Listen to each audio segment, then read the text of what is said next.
So good morning, everyone, and welcome to our webinar, Personal Statement and UCAT Top Tips for Applying to Medical School. My name is Dr. Ankit Chadha, and today with a host of speakers, we're going to take you through various parts of the application process. I remember these parts almost as if they were yesterday, and that's why I think it's really important to give advice to as many people as possible. So we're doing this Intermed in collaboration with Saturday School. Today, the key point is we want to try and make it as interactive a session as possible, because I remember going to some of these workshops when I was applying to medical school, and I was scared and I didn't ask any questions, and I figured out that I didn't actually learn very much. So we're going to have a Slido, and we really encourage you to ask as many questions as possible. So here is the screen for the Slido. If you hover over the QR code, you'll be able to start asking some questions. And we're going to have this slide coming up through various times of the workshop today. And we'll try our best to answer as many questions as possible. And if we can't answer them during the sessions, there's a big Q&A session at the end where we'll try and get through as many of them. And I really want to emphasize that there isn't anything as a stupid question today. If you are worried about any part of the application process, there's speakers today who are in the first year of medical school, in the fourth year, a couple of years left, and also me and Ellie who've gone through the whole process and are now working as junior doctors. So I'd really encourage you to speak up. So if you want to have a go at just scanning the QR code and maybe even writing in a message just so that we know that it's working, that would be great. The other thing I'd really like to emphasize is what we're actually going to go through today. So I'm going to leave this up while I just talk about that. So today I'm going to talk about what a career in medicine actually entails. Dr. Ellie Phelps is going to give you some advice about the UCAT and how to maximize your score, given she scored over 800. And then we're going to have speakers in the first year of their university who are going to speak about what their experience was of applying through to medical school, and especially finding work experience during COVID, which is especially hard to find. Okay, so I know that it's working, so I'm going to move on. And during the time, we'll have this QR code up, so please continue to ask as many questions as possible. That's good. Thanks for the comments, guys. So the first speaker that we're going to have is from Saturday School in Glasgow, and this is one of the partners of Intermed. They offer a lot of services, and Graham is going to speak about what they have to offer. Also in collaboration, they're working with us to have a unique discount code for all the courses on Intermed, which you'll be able to use. So if I'm just invite Speaker Graham to turn on his camera and say hi to everyone. Good morning, folks. Sure. So Graham, would you like to take it over? Absolutely. Thank you very much, Ankit. So a very good morning, everybody. My name is Graham Ruff. I am the director of Saturday School Limited up here in Glasgow. And I just want to say a huge welcome to everyone coming along here, as Ankit said, on a Saturday morning, giving up your time. What I'm really, really pleased to see is so many people from all over the UK committing their time and their energy and effort to a career in medicine. So whether you're still in the middle years of your secondary or high school career, or whether you're ready to leave school and ready to apply for medicine, you're very welcome along to this session today. I will point out that my background is engineering and I'm a physics teacher, so I did not go to medical school, but what I certainly do know from what I've learned from the Intermed team is that this is a big deal. Applying to medicine at university is probably one of the most challenging things that you'll do in your early career. And that's why this workshop is so valuable to you today, to get all of that expertise and knowledge from Ankit, from Ellie, and their invited guests today. And we hope that by lunchtime today, you'll have a really good informed picture of what lies ahead if you want to go and apply and study medicine at university. What we're going to do is I'm going to talk a little bit about what Saturday School can do for you. And I am aware that there are people from all over the UK here, not to suggest that Saturday School is too niche. And I believe that we can help anybody with their exams and grades.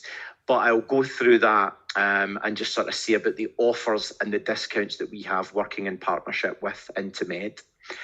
Then at that point, we're going to hand over to Ankit, and he's going to talk to you about a career in medicine. And then he's already mentioned Ellie will pick up and speak about the UCAT.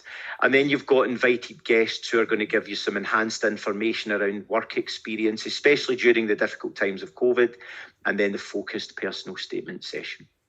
So next slide, please. So Saturday School, we are quite unique in the sense that we are a tutoring school, but we're also an SQA approved centre. So we're the only tutoring school in the UK that has the status of being an SQA approved centre. So whilst we can help students who are doing their National 5s, Highers, Advanced Highers, or their GCSEs and A-levels, we also offer the full qualification as well. And we don't just offer that to young people who are maybe not attending school. We also offer that to adults as well. So we're quite a unique organisation.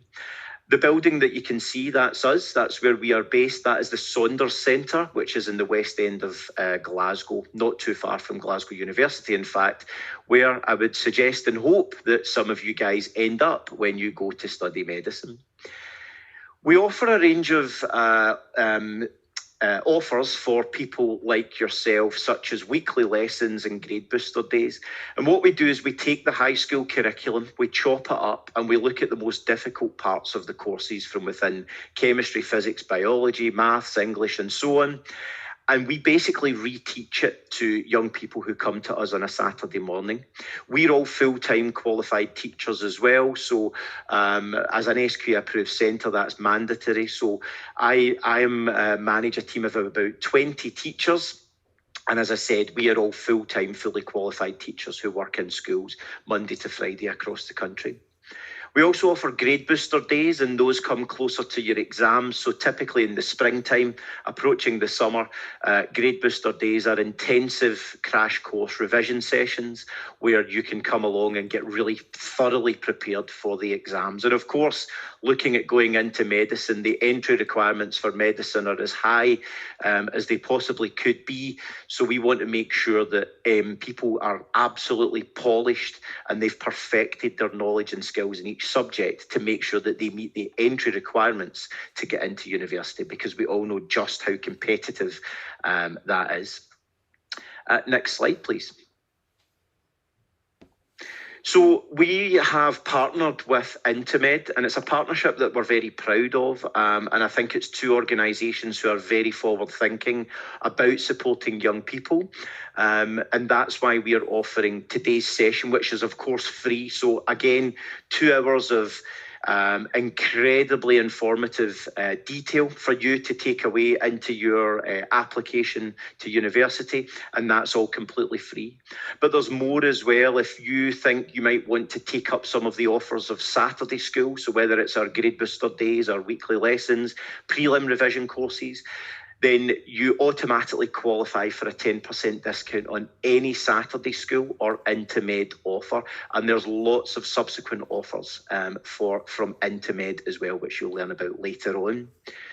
The personal statement course as well with Intimed, again, you can automatically qualify for a 10% discount code. And there's also options for when you buy multiple products from Saturday School or indeed Intimed as well. So there's more information coming from the Intimed team later on in today's presentation on that. But again, follow up and utilise the fact that you've come here today to the free session, and then you qualify for enhanced discounts for extra support further down the line. The discount code to use for any of these products is SSG10. So it's quite simple. Saturday School Glasgow, and then the 10, which corresponds to the 10%. So that's my bit, and we're now going to hand over to the real experts, and the real reason that we're here today is to support your application to medicine. If anyone has any questions just now, we do have the opportunity just to take 2 or 3 minutes if any questions come up about Saturday School in particular and the services that we offer. So we can take a couple of minutes on that. If no questions come in at this point, I will then hand you back to Ankit, and we will begin the application to medicine seminar. Sure, and I just want to emphasize that if you have any questions about Saturday School later, we're also going to have the Q&A session at the end, where please feel free to ask them if you don't have any at the moment. But again, we just want to thank Graham for his presentation, and we're really excited about our partnership. And please do make use of his discount codes, and I'll explain more about that later in the webinar as well. I think we'll give it another couple of seconds if anyone has, otherwise I'll probably take over for now. I think it's still a bit early in the morning and people are waking up with their coffees.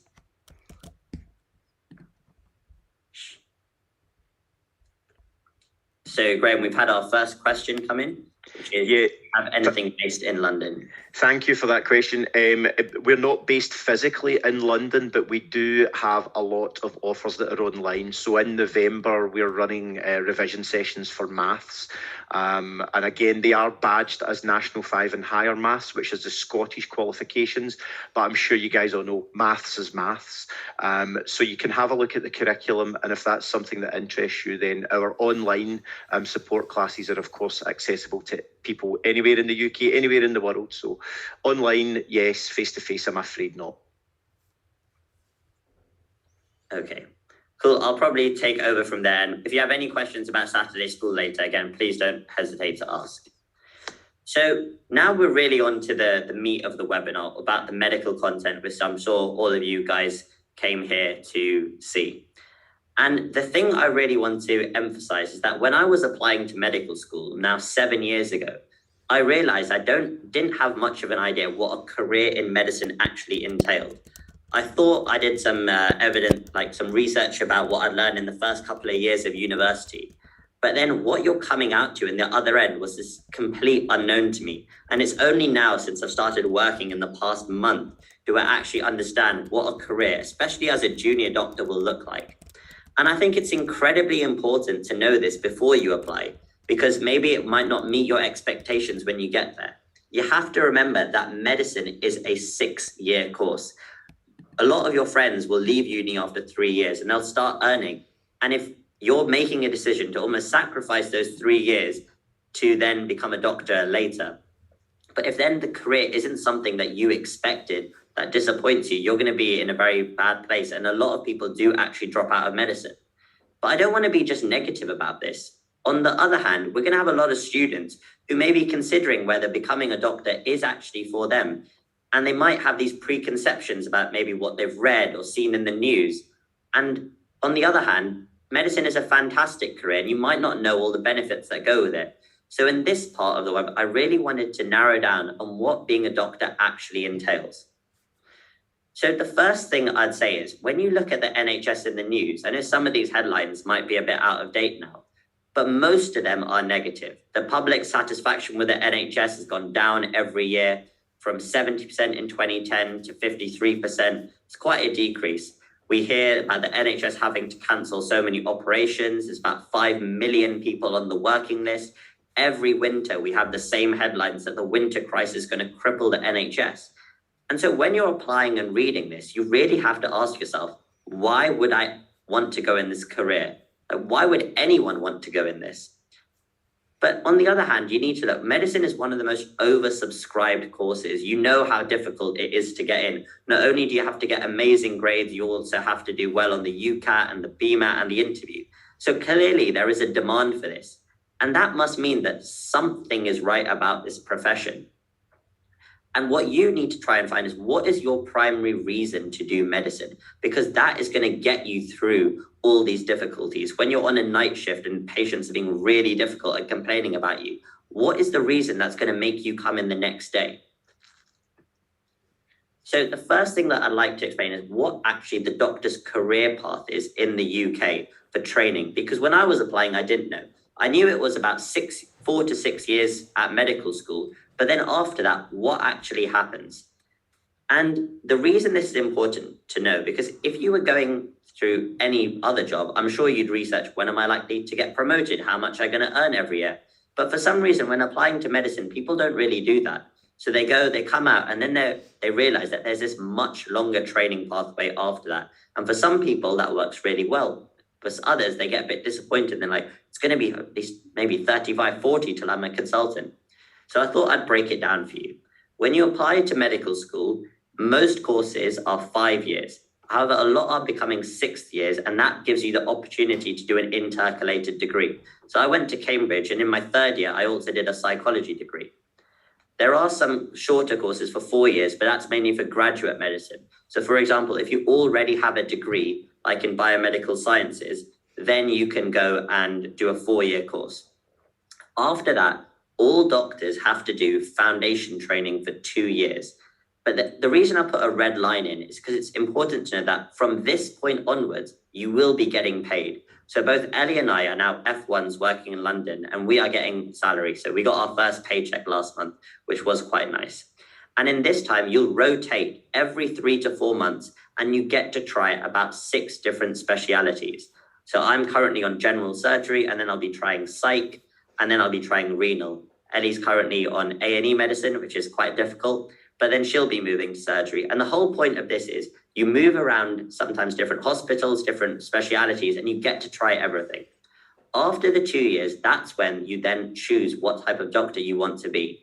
So if you're going down the GP route, it's then 3 years of training, mixture of hospital and GP, before you then become a GP and work in a practice. For other specialties, you'll choose whether you want to you'll have to do core medical or core surgical training, which lasts anywhere between 2 to 3 years. And then you have to do specialized training, where that can last between another 5 to 6 years.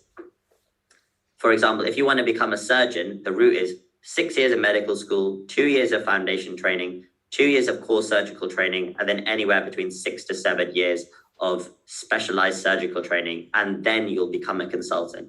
So when you look at this, you need to understand that the path is very long. But on the other hand, I hope this shows that there's a lot of variety in medicine. Once you get to F2, you can choose many different streams. You can become a GP, a surgeon, each speciality has its own pathway. But then within this, at each stage, you can integrate research, doing a PhD. There's a lot of people who might have started in one stream, realized it's not for them, and then have switched route. And I think doing a few years of medicine and then switching to GP is an increasingly popular opinion. So there's so much variety in medicine that I think this really highlights that. So if you didn't have much idea about the doctor's career path, I hope this has given you a better insight that you're always moving up. And although one thing is you might look when you get to an F1 and see your salary is quite small, you have to appreciate that every year this will increase. And when you're a consultant, you can also be earning quite a lot. So I just want to tell you about my journey into medicine. I was actually very undecided at school what I wanted to do. I did 4 A-levels. I did maths, further maths, biology, and chemistry, and was fortunate to get A stars in all of them. But I want to emphasize you don't actually have to get A stars in all of them to apply to medical school. I decided to do medicine in June of year 12. So that would be, if you're applying to medicine this year, it would be 2 months ago. And I hadn't done anything. I managed to find some work experience, and then travel was open. So I managed to go to India to do a volunteering trip. And I really rushed to do my entrance exams. But I applied to the 4 universities, and thankfully I got offers from all 4 of them. And now I'm doing my foundation year at Charing Cross and Hammersmith Hospital in London. And I'm still not sure what I want to specialize in. The reason I want to tell you about my story is not because I want to tell you about the offers I got. It's because I decided to apply really late. There's a lot of students who email or message me saying, where can I find work experience? Is it too late? I did it in about 2 months. And even now, there is enough time if you want to apply, because it's never too late to apply to medicine. Obviously, if you'd missed your UCAT, then it is too late to apply. But in terms of work experience, if you are prepared to put in the effort in, you can definitely apply and do really well. So hopefully my story should inspire you. If you are late or if you are having doubts, why not go for it? Because it's a great career at the end of the day. And this is really, I wanted to cover this, what I wish I knew.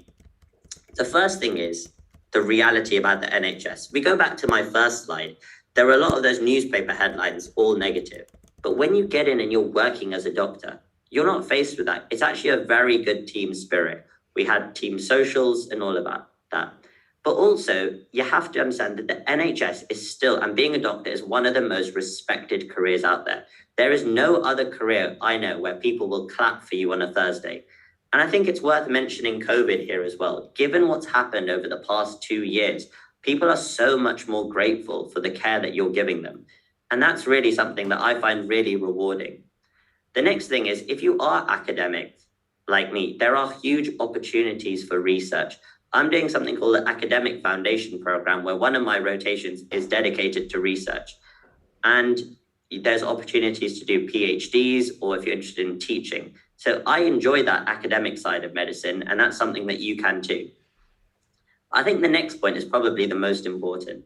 We've seen over the past year that when there's been troubled times and so many people have lost their job, they've gone on furlough, they've been made redundant. With medicine, it is probably the one career where you will never be out of a job. That's really hard to consider when you're about 17 or 18 applying, because you think working and earning money and paying bills is so far away. But as soon as you leave university, it all becomes really real, paying your rent, paying for food as well. And having a guaranteed job. I never wake up in the morning and go to bed at night thinking I might be made redundant the next day. Instead, I'm seeing so many job vacancies that I could potentially apply to. And having that 100% job security is really nice. And it's something that your other friends will be a bit envious of. The other thing is, a medicine degree doesn't mean you just have to stick to clinical medicine. I've already mentioned the research, but I was surprised when I was looking at the number of different specialities that exist in a medical career. I used to think it was just becoming a GP or a hospital doctor or a surgeon. But so you can become involved in the management side. You can work with drug companies. You can, of course, do research. You can do teaching.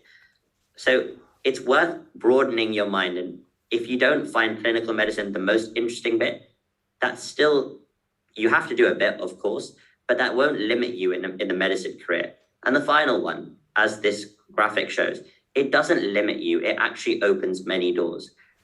A lot of people who study medicine actually have left medicine and have gone into the city.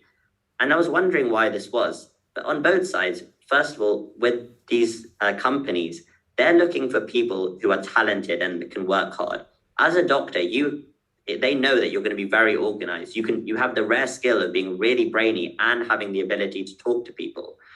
And you can work under pressure. That's what all these companies are looking for. So don't go into medicine thinking that you just have to stay in this career. I like to have an open mind about this. What you do with your life and career is up to you, and no one's going to blame you for leaving or traveling or using your skills and the training you've got into other pursuits. So you can open many doors. When you're applying to medicine, I wouldn't say that as in your personal statement, though. I wouldn't say I want to go in because I want to demonstrate to finance companies that I can work in investment banking.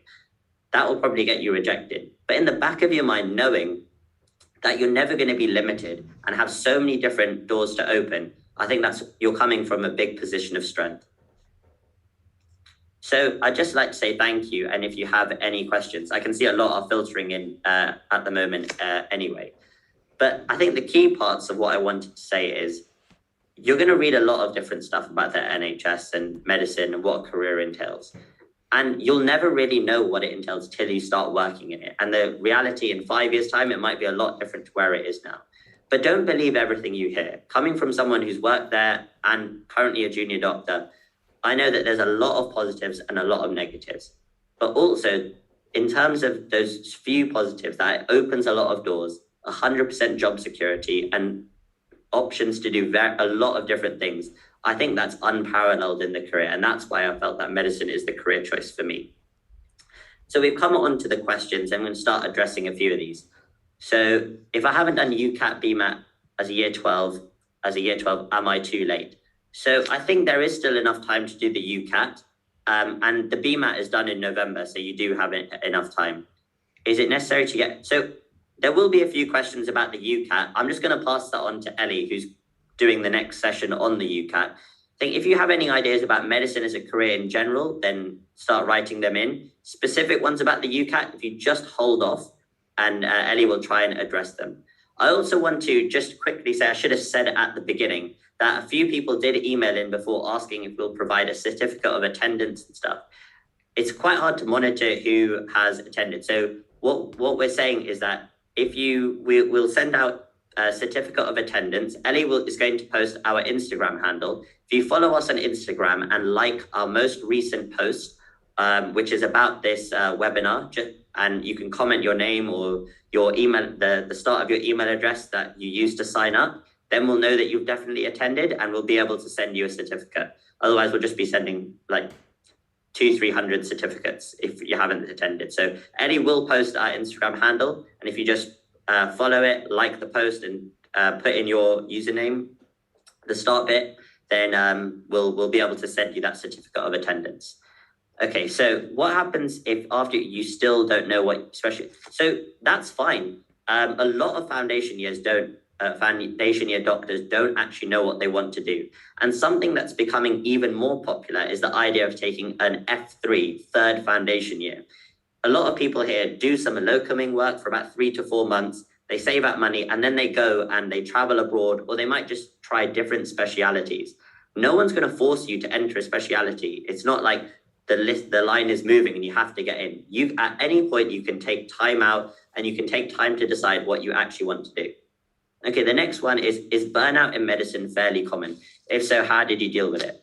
I think after COVID, what we've seen is burnout is becoming more apparent. I don't think I'm burnt out yet. I would be quite worried if I was burnt out after 1 month of the career. But definitely, I do have some very tiring days. At the moment, I have, for example, the ward was really short-staffed and I had to do 2 on-call days, which were 12 hours each. And I've just started, so didn't feel as prepared. And Ellie's now doing 8 days in a row in A&E. I think the key thing is, if you have the right attitude about medicine, then you can avoid the burnout. I mean, take it from, I'm a junior doctor. People who've been working for 10 years, I'm sure they've been through a lot more, and it's very understandable that they're burnt out. But I'll just say the way that I look at it. The way that I look at it is, especially in the junior years, you're there to learn. You can't be good. You can't put too much pressure on yourself. Even if you do something wrong and a patient complains to you, I mean, you have to understand that you're in the first couple of years of a career that you're going to do for the rest of your life. You didn't learn to walk in a day. You definitely didn't learn to talk. So if you just take that, I'm not saying don't care. I really take pride in my job and I try to do the best. But if something goes wrong, don't take it personally, because in everything else, you do things wrong and you don't even care about it. So I think just take it on the chin. Don't let it get to you. Have a good night's sleep and then go back the next day.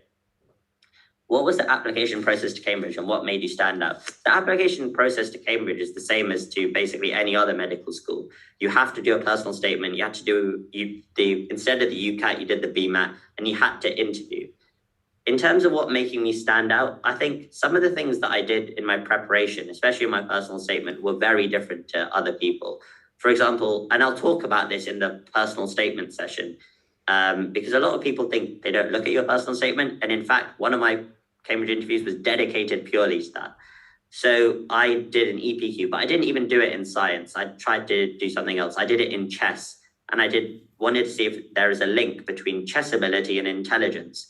And then, I mean, it wasn't very good, but I did my own experiment, made some correlations, and did a conclusion. They found that really interesting. We ended up speaking about that for 20 minutes. Obviously, as well, I think I was very solid academically and did well. And I think they just probably liked me at interview. But for that, I'll go through exactly how to stand out in the personal statement session at the end. Okay, so just because of time, I'm going to answer 3 more questions, but we'll have a proper Q&A session at the end. Due to COVID, I can only get volunteering out. Is this good enough? So I think that's a really important question. And the 2 first-year medical students are going to explain that. So what a lot of you guys might not know, that volunteering and work experience, it is very hard to get that. You'll know that. But there's so many opportunities for online volunteering and work experience. I mean, if you can't go out or if you don't have much time, you can still do this from the comfort of your own home. And so that definitely counts. And it just depends on how you talk about it. And the medical schools will actually appreciate, obviously you went through some hardship if you had some COVID, but if you're able to overcome that and despite that still get work experience and volunteering, that will look really strong. So I'm going to leave that to Aya and Meghna. We're going to cover that in the 3rd session. Okay, would it be a good idea to do a science degree then apply to medicine? I think this really depends on what your priorities are. If you know you want to do medicine now, then why wait 4 years doing a science degree? It's also worth mentioning that getting into graduate medicine is much more difficult than getting into undergraduate medicine. There's far fewer places, and you'll be competing against a lot of other people who have science degrees. They've had so much longer to prepare their work experience, their volunteering, and they actually have a scientific background. So they're probably likely to do better in the exams as well. And there's also a tough entrance exam. I think it's called the GAMSAT, and you'll have to sit that exam. So if you know you want to do medicine, then definitely apply now. If you don't get into medicine or you don't know if it's for you, then I'd suggest doing the science degree. Okay, and the last one's about the UCAT. And there's one last one. Does your career path to become a doctor look different if you're considering?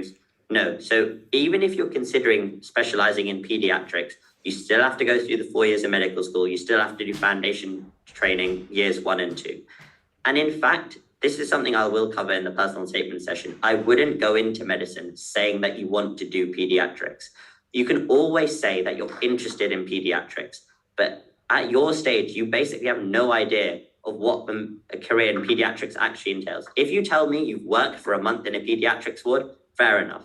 But apart from that, you need to actually see, like, even I've never worked in a pediatrics ward, so I don't know what it truly entails. And just saying that you want to be a pediatrician, that will actually sound quite ignorant and could work against you.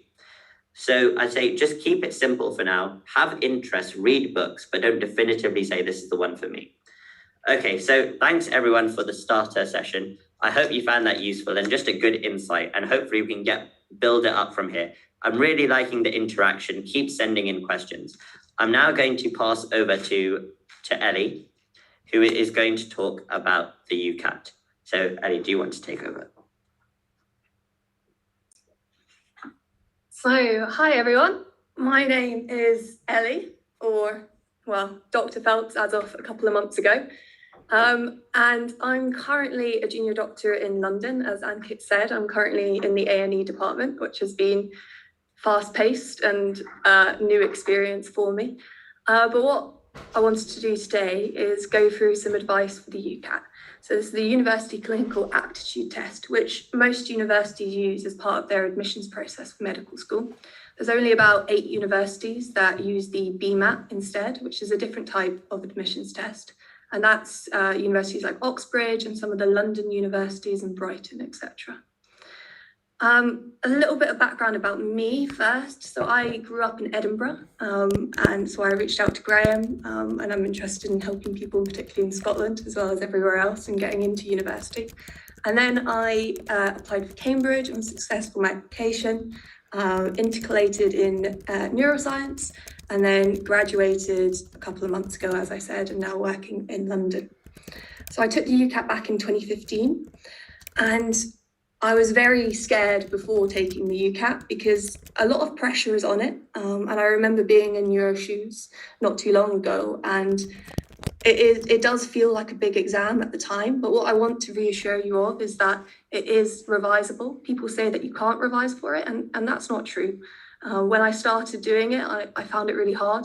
But I just practiced and I used some tips, which I'll share with you later.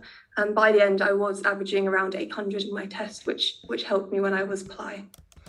So just to give some background to the UCAT, this is what they say on the website, the official website for UCAT, is that it's a 2-hour computer-based test which assesses a range of mental abilities identified by university medical and dental schools as important. And this is a fairly ambiguous statement, but it's broken down into these sections. So you have the verbal reasoning, the decision-making, quantitative reasoning, and abstract reasoning, are the 4 main sections, and then they have an additional test, which is a situational judgment test. So you can read a little bit in detail about what those sections are, or these are available on the UCAT website. And then some key dates. So the UCAT is an online test that takes place at the Pearson VUE centres, which are, if anyone's looking to do their theory driving test, it's the same centre that hosts them. You register anytime between the 2nd of June and the 22nd of September. And then you can sit it up until the end of September. So if people were applying and they still haven't sat it, there are dates up until the end of this month. It does cost money to take. And then when you arrive, you'll be allocated a desktop and you'll do the test online, and actually you get your score as you're leaving the building, which was a little bit of a shock to do your test and immediately get your results. But they do a printout as you leave the premises. And then how the UCAT is actually scored is that you have a raw mark for each of your sections, and then they scale this to compare you to all of the other candidates who are taking the test for the year. So your score will be scaled between 300 and 900 for each of those subsections. And if you just see there, I've got the figures for 2020 and what people were averaging in each of the sections. And as you can see, verbal reasoning is the section that people tend to struggle more on as a cohort overall. And then quantitative reasoning is usually quite high. I think that's probably because people tend to have quite a scientific background, and quantitative reasoning tests more your mental arithmetic skills. The mean score for 2020, 2511 is the sum of the 4 subsections and averaging at 628. And then I've just put in the top decile there, which was scores greater than 712. The situational judgment is marked a little bit differently. And it's there in the lower right corner. You get banded. Most people achieve a band 2, but it is quite a high proportion of people who do get a band 1. And moving on to how universities use the UCAT, it is difficult because universities have a choice as to how they use this admissions test. There isn't a standardized approach or way to integrate this into your admission process for the universities. However, what I would say is with COVID particularly, and the differences in the school examinations, this is a test that is nationwide. So it is something that is likely to be used as a discriminator between people and candidates. And universities will choose, like I say, how they use the score, but often have a cutoff. And this could be a sum of all of the 4 sections, or this could be a minimum that you have to achieve in each of the sections. And what I'd say is just look up the universities that you're interested in applying to. A lot of them publish how they use the admission tests and how it factors into their thinking. So for instance, I just looked up St George's in London, and they have quite clear data on how they've used the UCAT. They had a minimum score you had to achieve for minimum average score, and then they said that you had to achieve at least 500 in each of your subsections. They didn't actually mention the situational judgment, and I feel like there is slightly less emphasis on that, but you want to achieve probably above a band 2. So what advice can I give you for studying for the UCAT? The first thing to say is that revision, I revised in a particular way, but you from doing your exams and all of your studying to date might have worked out an approach that works best for you already. But I can give you some hints and tricks that you can hopefully integrate into what your approach is already. As I said, it is a revisable test, and I built up my score over the course of studying for it. And you don't want to have a score that will limit you in terms of applying to universities, because often it's just a hurdle that you have to get over. And then at interview, you can really demonstrate that you're going to be a great doctor. So it is important just to put some early effort in and get a good score in your UCAT, and then go on and demonstrate your interest and potential when you're at interview. So my main advice would be to book a date early. So for the people who are looking ahead to their application, I would say booking a date sometime in August is actually a good time to do it. And that's because later on, you'll have other things going on. You have your exams, and you have maybe the BMAT to revise for. So it is something that you want to get done as soon as possible. I gave myself about 6 weeks to revise, and that was doing about half days of revision for it. And these are my step-by-steps. So the first step with revising for any exam is to understand and familiarise yourself with the question style. And the best way to do this is to use the official papers as a guide. I had friends who only revised from paper books, and this is an online test. And when they got into the exam, they were thrown off by the interface, because if you haven't seen it and been doing some revision using it, that is the sort of thing that's going to throw you off when you're under exam conditions. So begin by starting with those official papers, looking at these subsections and understanding what each of them is trying to test. Each will use really set questions. They all have very similar stems and question styles. So just have a go at familiarising yourself initially and seeing if you can work out the patterns in this. Then I made a revision plan structured by subsections. So I'd spend a few days on the verbal reasoning, then swap to the quantitative, then the decision. And that's just to give yourself some time to think and compartmentalize your sort of revision strategy. And that's how I've always revised for exams. I would do biology for a day or a couple of days and then move on to chemistry rather than trying to make it really bitty. And then this is the most important thing. It's about reflecting on your answers and trying to improve your score in that way. It's no point just rushing through and doing lots of different questions. At the start, what you want to do is for each question, even the ones that you've got right, you want to understand how you got to that answer and if there is any way that you could have got to that answer quicker. The UCAT main challenge is the time. People will do well on this exam if it wasn't so time pressurized. So you really have to be efficient and work out what strategies are going to make you faster for each of the subsections. So then it's repetition and repetition. I used a question bank to revise for the UCAT, and I just did lots and lots of questions. As I said, I revised for about 6 weeks, and it was just mostly built up by doing repetition. And then what I would say is do it under time conditions periodically. And this goes back to the fact that it is a time pressurized exam. So you need to gauge how quickly you're doing it. And as you practice, you will get faster. But if you don't have a baseline of how quick you need to be going, then you're going to run into trouble later on. And then the last thing is to keep coming back to those practice papers and keep sort of refreshing your mind of what the exam is going to look like so it doesn't throw you off when you get there. Anke did let me know that I am aware that we're in September and it isn't too late to do the exam. You just need to put the revision in now, and if you've already done quite a bit of work to date, it still doesn't mean it's too late to sort of have a look at those questions, see what you've been doing wrong, and then develop some strategies to do it a bit faster and a bit more accurately.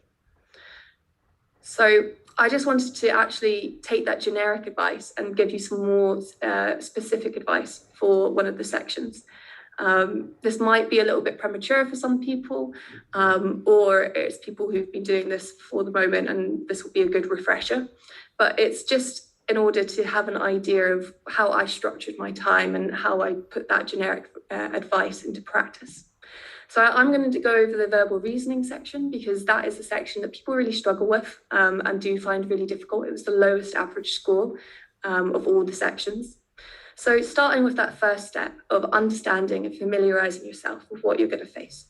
So in the verbal reasoning section, there are 44 questions that you have to do in 22 minutes. And this consists of 11 passages, each with 4 questions. And then you're only going to get 2 styles of questions. You'll get a single best answer style, which makes up the bulk of the questions, or you'll get a true, false, can't tell format. So that's what's in the test. And then I had a go, and you see what challenges arise. So in verbal reasoning, time. I've said before that the UCAT is time pressurized, but the verbal reasoning is the most time pressurized. And then another challenge is that having very ambiguous questions and just not really knowing when to move on and just cut your losses in terms of a question. So these are the key hacks and strategies that I had whilst tackling the section. So speed reading, identifying key points, leaving ambiguous questions to last, eliminating answers, and knowing when to move on and flag my guesses. So how I developed this was I started off with the true, false, can't tell format, which was the more simple of the two. So always start with something that is you can build on as the more manageable component.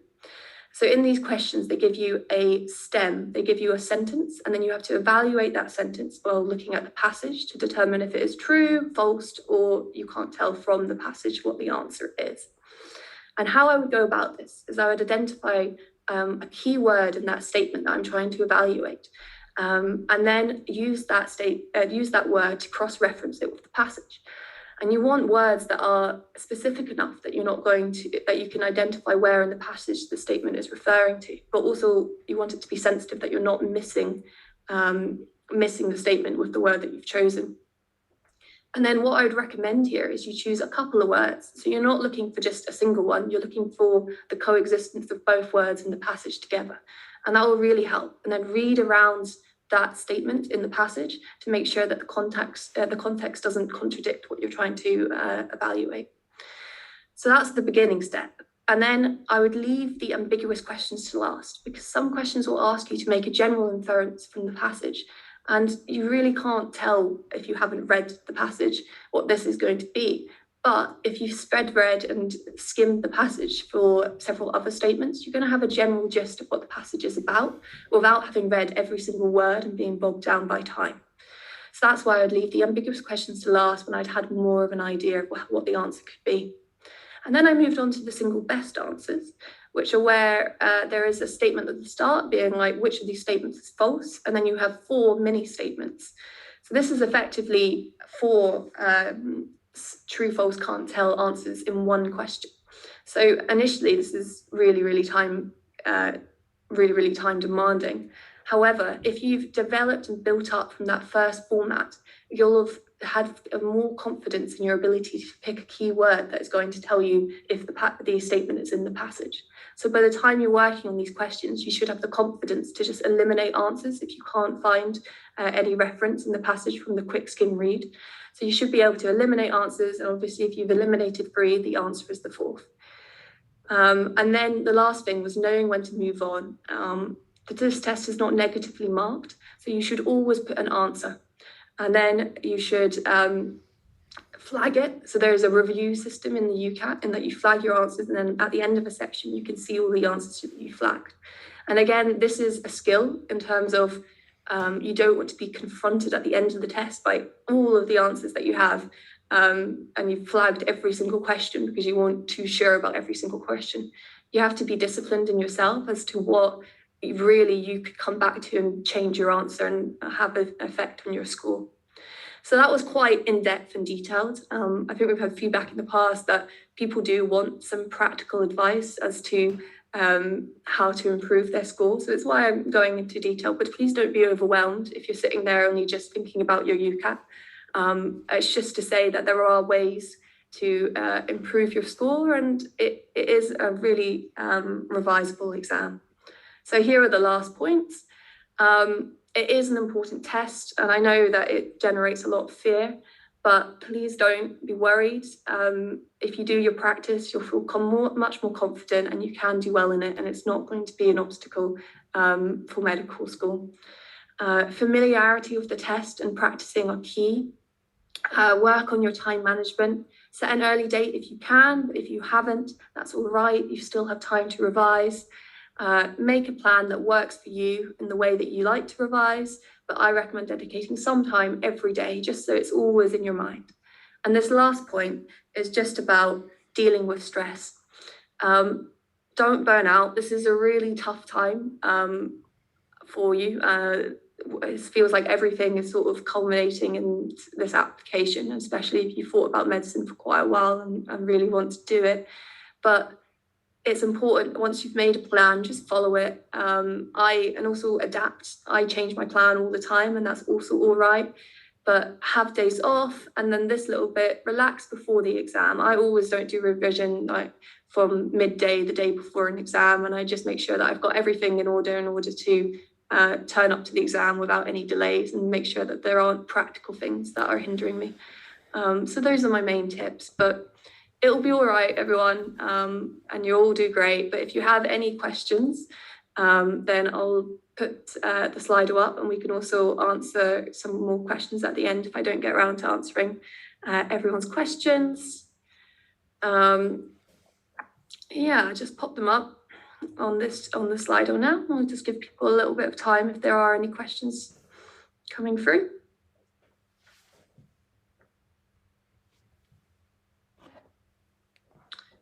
Okay. So is it necessary to get good in UCAT entrance exam? So I think with regards to this, like I said, the UCAT is often used as a cutoff. I think doing well in the UCAT and having a high UCAT score can factor into universities' opinions, but most of the time it is a cutoff that you have to get above in order for the other things to be considered, unfortunately. And that's just because of the sheer number of applicants to medical school that universities are a little bit harsh in terms of their cutoff. Sorry, I just show you that. I just set my mind on medicine. Can I do it in year 13? Yes, you can do it up until the end of September. So if you are late to the game and deciding that you want to do medicine, you do still have time. It might be a little bit of a rush to do it. But I would also say that a lot of my friends took a year out or did other stuff for a year before they went into medical school. And particularly me being Scottish and going to an English university, you're actually comparatively young to your cohort. So I was 17 when I went to university, and most of the English students start university at 18 and above. So if you want to take a year and do the UCAT in the next year and maybe prepare for it a little bit more, that is also not a bad thing, and that's not looked on negatively by universities when you're applying.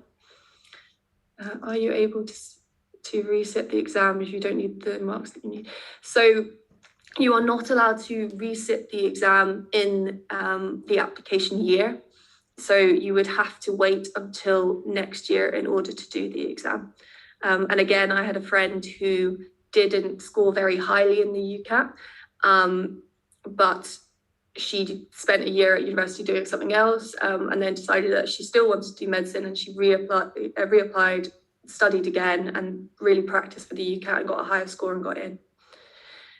Was the BMAT easier compared to the UCAT? They're really different, I would say. The UCAT, it says that it tests your aptitude, and in reality, what this translates to is that there isn't a curriculum for it. It's very much doing the past papers, etc., but there isn't a syllabus, versus the BMAT has multiple subsections, and some of them are much more knowledge based. So you will have an advantage if you're very up to date with your biology and your chemistry. That does help you, and there's also like an essay writing component of it. So I just sort of view them as very different tests. Was one easier than the other? I did better in the UCAT, so I guess I was more suited to the UCAT, but part of that is that the BMAT is also a little bit more based on the English curriculum. So that does make it a little bit harder, particularly if you're coming from Scotland, as I was. I think that's all the questions we've got about the UCAT. Okay, when revising for the UCAT, how many hours of revision do you recommend doing each day? So I was revising during the summer, so I had more time to revise for it. And I would do about half a day of revision when I was doing it in 6 weeks. So that does translate probably about 3 or 4 hours, just at least in some way, my brain thinking about the UCAT. But I would recommend about 6 weeks before, just because you have other stuff going on and you want to do other stuff. So trying to sort of have a period of time when you can dedicate yourself to it and have a concentrated effort towards it will really help you. But you also don't want to burn out, and these questions get repetitive. So I also know people who have done so many questions that they just kind of lose the plot, and it doesn't help them and improve their score in the long run. Are the questions timed, or can you spend as long as you want on a question? Questions are very time pressurized. You have a time limit for the overall exam, and you have to complete all of the sections in the exam. So it is very time pressurized. You get a board, whiteboard, where you can use a pen and write down some working, but it doesn't contribute towards the exam.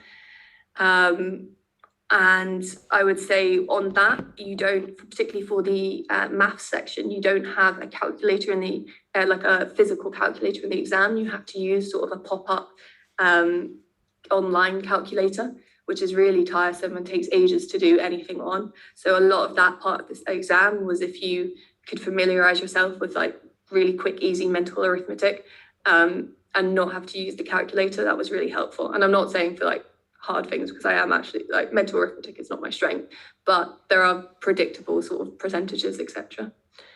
So Cambridge does use the BMAT. It doesn't take into account the UCAT at all. It's just based, that's the only admissions test they use is the BMAT, but they don't actually put that much preference on it compared to something like Oxford. Oxford likes to use their admission tests a lot. Cambridge more focuses on the exam results that you've got and your interview performance. So it is quite different.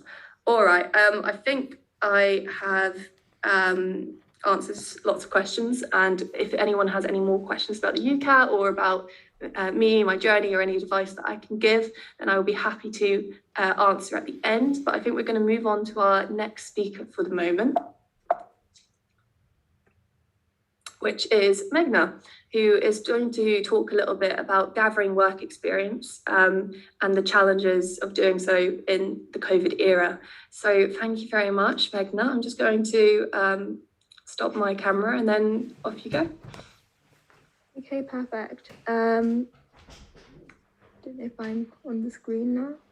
Yes, you're on, go for it. Okay, so my name is Meghna. I am a 4th year at the University of Birmingham. And today I'm just going to talk to you a little bit about, how to gain work experience and why it's so important.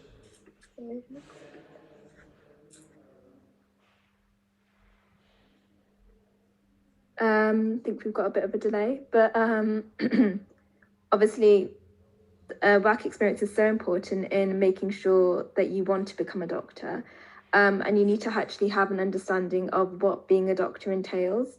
So, doing work experience allows you to understand what a doctor does, what the roles and responsibilities are of a doctor, and what the key qualities and attributes are that a doctor needs. For example, staying calm under pressure and being able to multitask and balance different tasks at the same time. I think actually doing work experience enables you to understand that and to actually see medicine in practice and really gain an understanding of it. So next slide. How much work experience do you need to do? So that's always a big question that people ask. I think there's no kind of set amount that you need to do for work experience. You need to do enough to understand that medicine is for you and that it is what you want to do. But like with volunteering or with UCAT prep, it's really important to find that balance so that you feel that you get an understanding of medicine, but at the same time, you're not compromising your work or your A-levels or studying.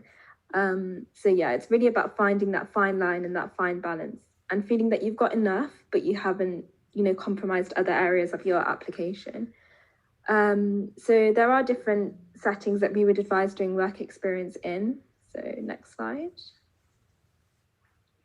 So as you can see on the slide, there are some areas that, work experience is particularly valued in. So hospitals, if you're able to get shadowing experience, shadowing like an F1 doctor or a consultant, that's particularly useful, kind of seeing the team come together in ward rounds. Operating theatres, so kind of seeing surgery and the skills that doctors need, in terms of manual dexterity to be able to carry out certain procedures, although that is slightly harder to come by now because of COVID. A GP surgery is a fantastic place to gain work experience because it enables you to see the primary care aspect of medicine, and that's such an important part with, COVID and different psychological and social problems that people come in with. It really allows you to see the different aspects of medicine come together. So I remember I really enjoyed my GP work experience. Laboratory experience is also really interesting. And as Ankit mentioned earlier, if you're interested in research, that's a really useful thing to do and to kind of understand that research aspect of medicine as well. And then there's also the emergency department. So if you're able to gain a placement in A&E, to kind of see the fast-paced nature of medicine and all the different ranges of cases that can come in, that's a really interesting way to see acute medicine as well. So next slide. So how to find work experience. I think the key is to basically have the confidence and just ask. So I remember it took me quite a long time to be able to find work experience, and I actually emailed in GP practices and I just asked people that I knew, if I'd be able to shadow them. And that's really the key in just having the confidence to be able to say, look, I want to do medicine. Would I be able to come and shadow you for the day?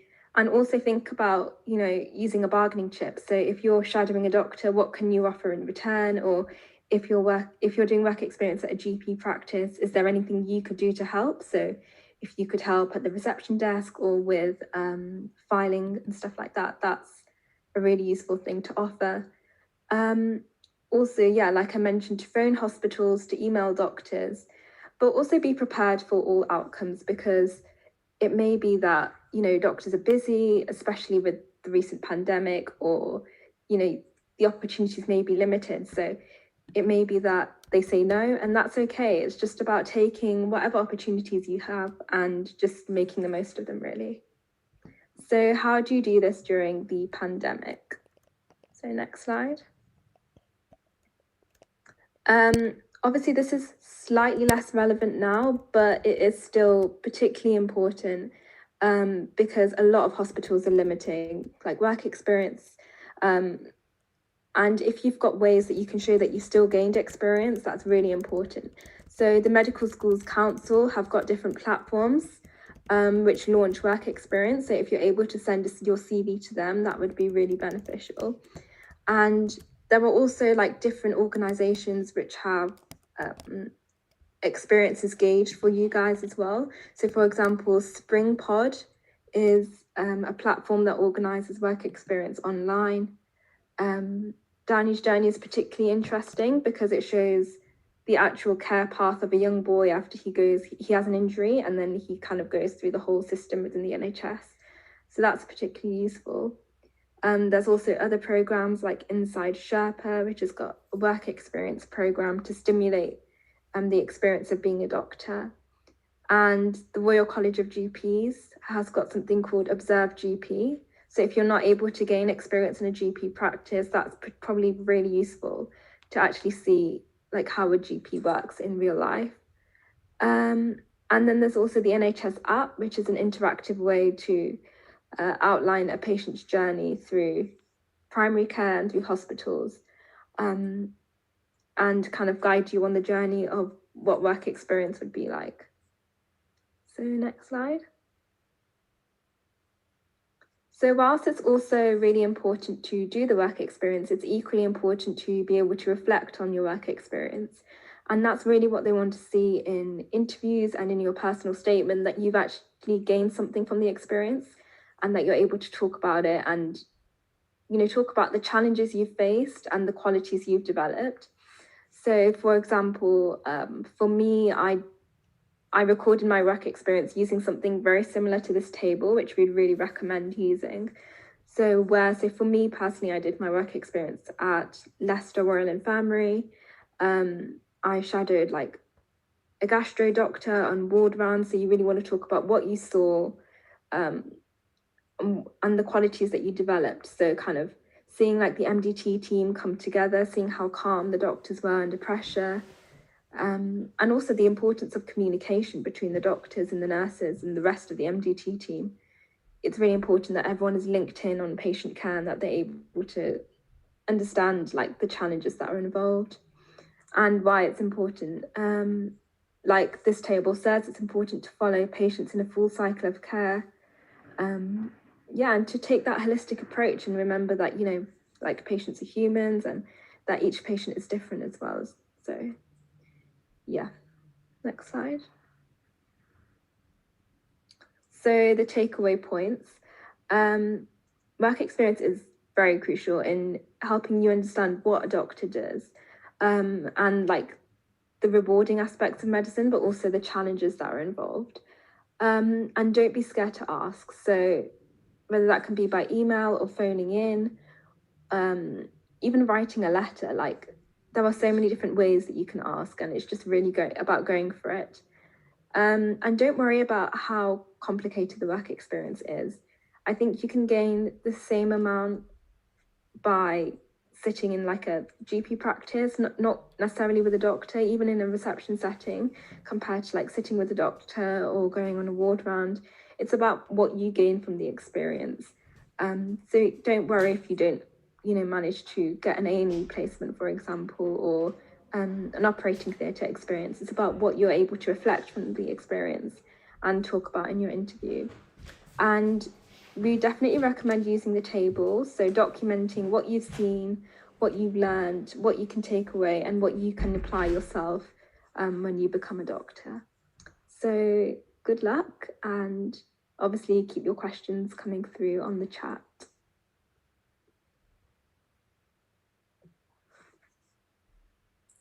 So we're going to have questions after the next bit because they're both about work experience and applying during the COVID-19 pandemic. So we'd like to invite our next speaker, Aya, to come through, and then you can answer the questions about this. So we're going to hand it over to Aya.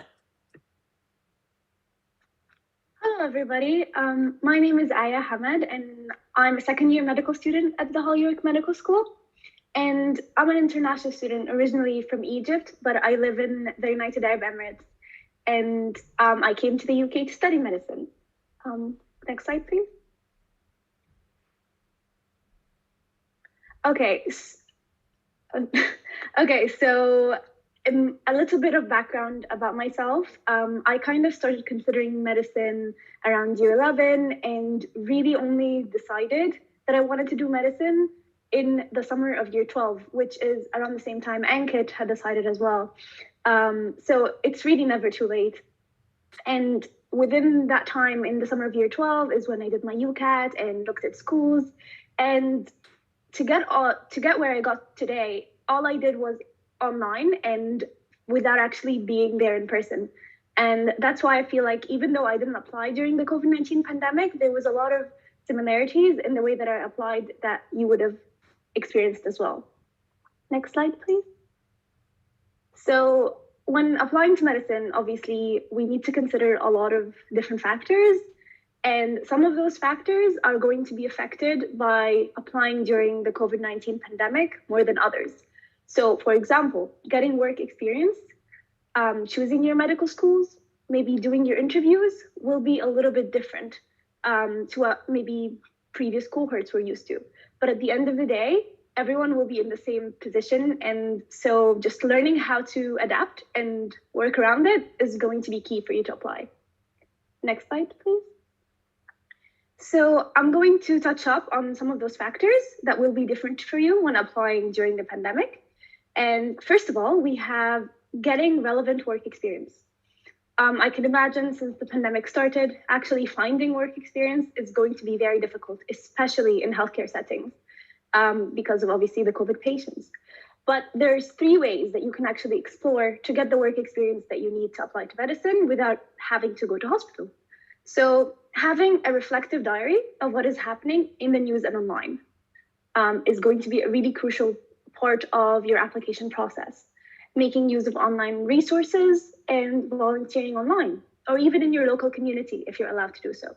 And I'm going to touch up on each of those parts in the next slide. Next slide, please. So having a reflective diary is going to be crucial because healthcare professionals are right now actually posting online more than ever about their experiences, especially during the pandemic and what it's like working on COVID wards or with the oversubscribed hospital settings. So listening to what those healthcare professionals have to say and reflecting on that will help you gain an exceptional insight into the career of medicine. And I think that this is really, really important for you in the decision-making process and also in the application process when you're interviewing and an interviewee asks you why you wanted to do medicine and asks you to speak about work experience and so on. So some media sources are, of course, more reliable than others. And so, but when looking at websites to explore and blog posts to read, make sure that you kind of go back to see where its source is from. So newspapers such as The Guardian, the Science page there, and the Telegraph's health page are good, reliable sources that you can use to read about healthcare professionals' experiences or just the news that is about healthcare in the country right now. The British Medical Journal's open access information is going to be great, very, very reliable resource. TED Talks are good stories. They have really good background information on some health topics given by health professionals in some cases. And science or health related content on Twitter can be a bit taken with a bit of a grain of salt because obviously some sources are going to be more reliable than others. But all of this can give you a really good insight to reflect on into healthcare professionals' careers.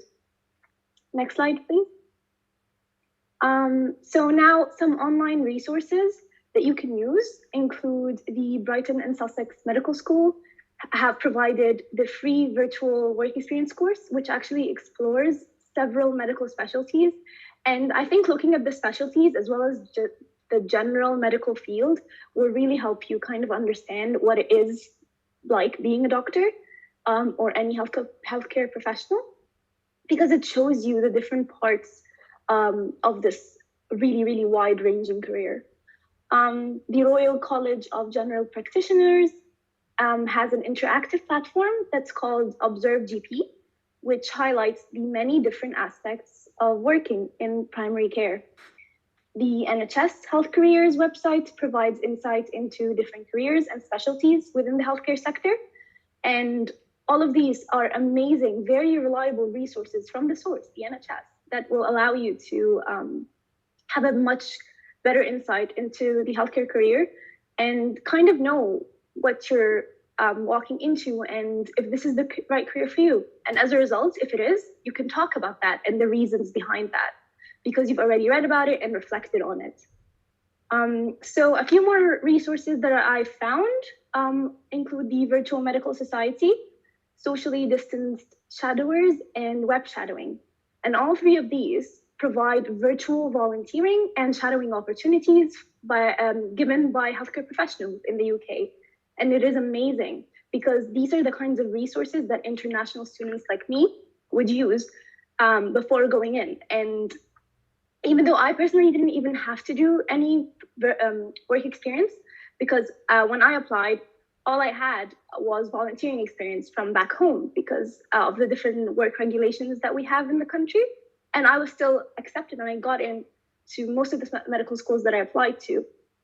And that is because it is really not about what you've done, and it is about how you communicate what you've learned. Next slide, please. So volunteering, which is the thing that I did most as an applicant, which I would say a virtual applicant, all forms of volunteering can provide really, really good work experience. It can be in healthcare settings if you're allowed right now, but it can also be in any caring role, any setting that allows you to interact with people and engage with them and learn about different people and how to interact with them. Volunteering in the NHS could be much harder right now, but service roles are great to work in. Volunteering commitments to community groups as well can be really helpful. So groups related to churches, mosques, and temples, scouts or guides, anything that allows you to be engaged in your local community shows a sense of teamworking that is so crucial for working within healthcare. So there's also online community groups which provide valuable experience of taking on responsibility, dealing with people, and communicating effectively. Those three things are vital, and this is the kind of skill that you're trying to achieve by doing volunteering or work experience. And a few websites that you can use to kind of go to find work experience volunteering experience include Do It, Nextdoor, and the British Red Cross. And all of these links are easily accessible through Google. And they will really help you find a lot of opportunities that are completely fully online. Next slide, please. I think finally choosing a medical school is going to be the last hurdle for us applying remotely. And so I think at the core of it, just applying, but after looking at the course structure, the teaching style, entry criteria, and those basic kind of aspects of a university that you have to look at before applying that are kind of specific to you personally. Once you've done your research on those, which have, and the information on everything is available fully online, very easily accessible on the university websites and other medical websites, medical application websites that can support you with this. But once that's out of the way, literally does not make a difference where you apply or where you go. And it is daunting not being able to visit and having a sense of place. But I've had to choose my medical school solely based on research I did remotely, and I can assure you it does not make a huge difference. Once you've considered the factors like course structure and teaching style, you can use social media accounts virtual open days, virtual tours, to narrow it down to the final 4. And then you'll be all set applying to medicine. If you have any questions, please put them down on the chat. And here are some useful links and resources that you can use for applying to different medical schools. So this link will show you differences between the medical schools. There's a link for contextual information if you need it, to get a contextual offer, and gaining work experience provided by the Medical Schools Council in the UK is a great resource as well. Thank you so much, and I hope this was helpful.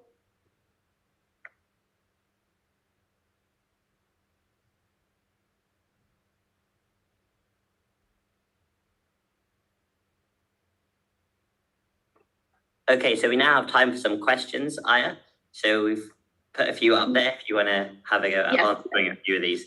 We'll have about 5 minutes of questions, and then we'll go on to the next session. Okay, great. So to do virtual work experience, yes, of course, for the 2022 applications, for sure you can. And trust me, it really does not make a difference whether you do virtual experience or in-person experience, as long as you're able to speak about it knowledgeably and having done enough reflection to show your commitment to medicine. So the UCAT, I think Ali has answered or could answer that, but you take it basically in that summer after year 12. So you can take it from June till September before starting year 13. I think why medicine is worth mentioning in a personal statement. I think those are going to be personal to you. Each person has a different why for why they're applying to medicine, and kind of narrowing it down to a few key points will take away from the kind of integrity of your application. Does it matter how long you do a work experience? No, I don't think it does at all. You can do it as long as you need to get the relevant experience that you kind of feel good about. So I personally didn't gain any work experience because I wasn't in the UK and I had no idea how, and I had no access to it. But maybe Meghna could answer that. So yeah, I got work experience, like I said, just by writing in. I got it at about, I think, when I was 16. But I know a lot of people who did get it later. It just depends on like what you have access to, really. So yeah. Thank you, Meghna. I think, yes, of course, having work experience in pharmacy and then relating it to why you've decided to do medicine is a great way to link both. And it's a good why as to why you're going into medicine. I think universities are actually more lenient than they let on.